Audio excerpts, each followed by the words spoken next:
Hi, welcome to my Firebird Suite tutorial. We're going to work on the variation of the Firebird today. If this is the first time you're looking at this piece, it's a little overwhelming with all the notes, all the accidentals, and all the rhythms, but don't worry, I'm here to help you out. Let's start with one note at a time. Let's start with one gesture at a time. From 9 to 10, let's look at this first gesture, the B to D sharp to B to D sharp. I'm going to turn my metronome on to 100, and I'm going to play one note per each beat. Making sure I get a nice good sound on that D sharp and a nice good sound all the way back up the run. Now I'm going to double time it. And now as written. And I'm going to do the same thing on the next one.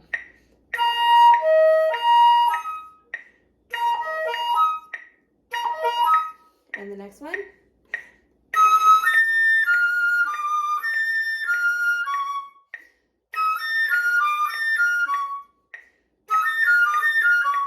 And the next one.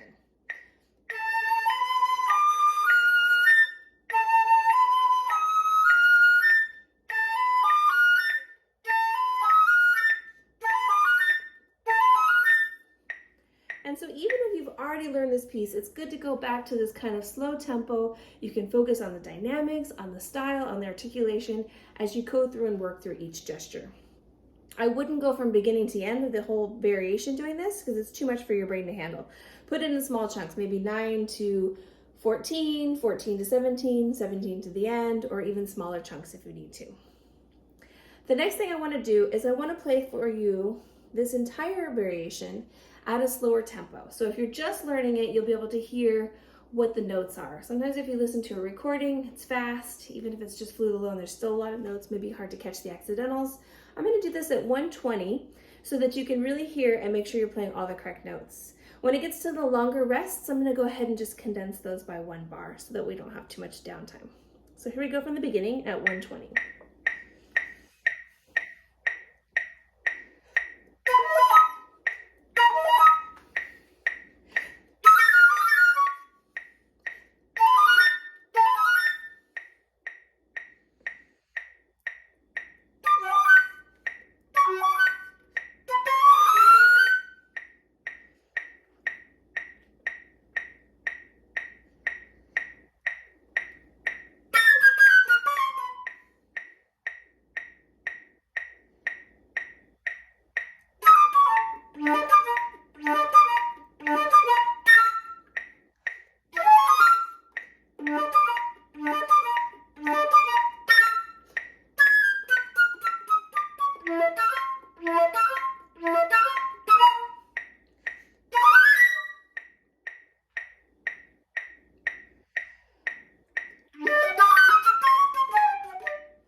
All right, so there you have the whole entire excerpt there, nice and slow so you can hear it. At that tempo, it gives me a lot of time to think about dynamics, about style, and making sure that everything is coming as it should. The last thing I want to do is take you through and show you some of my tricks of the trade that I've learned over the times. I'm sure there are more. You don't have to use them all. You don't have to use any of them, but things that might make your life easier as we go along. So let's look at the first line from rehearsal 9. Bar 3, where we've got the D sharp to A. This is the first kind of trick or helper A that I use. When I come from that high A to high F, I use a fork to F, which helps bring that A to F down a little bit easier. and that helps. Then I like to give big sweeping gestures here. It's exciting. And then that makes this next piano a little bit more exciting to be soft. And a big crescendo here. After 11, nice and short and staccato.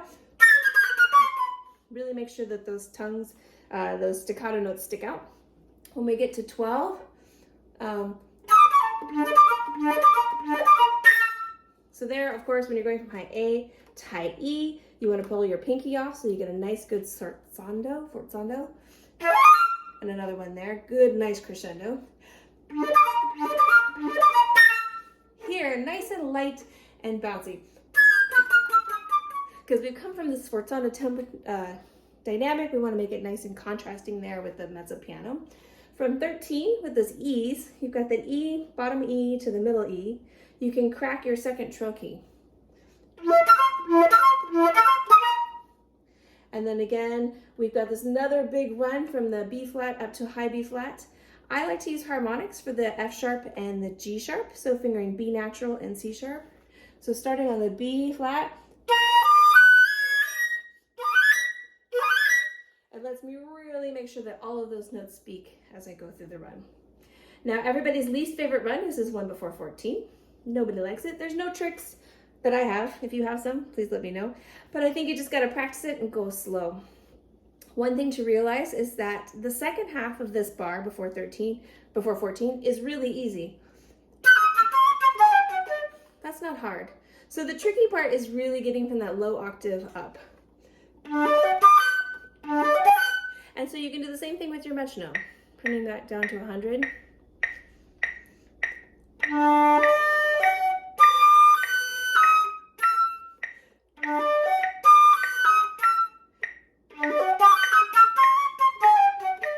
Starting at 100, then maybe tomorrow you do 110, faster and faster. Of course, if you're going to do it at tempo, 210 is what we're looking at, so we're still about halfway there.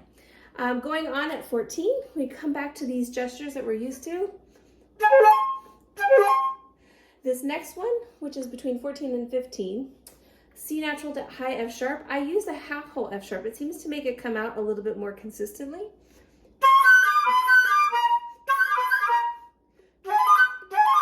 Be careful not to crescendo too much on these. We're still in that mezzo forte dynamic. Then at 15, back to a piano dynamic. Now this one's different. We don't have a mezzo forte here. It's still written piano, so bonus points if you can keep this soft. Nice and soft. At 16, we start a big crescendo to where we're going to explode in 17. Really crescendo through here. And then here I feel like you could just be free. We want to make sure all the notes speak. And nice and crisp on the way down.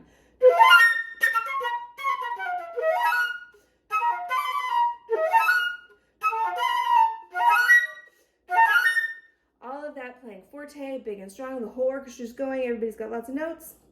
Coming back at 18 with a little bit of a contrast, a lighter sound.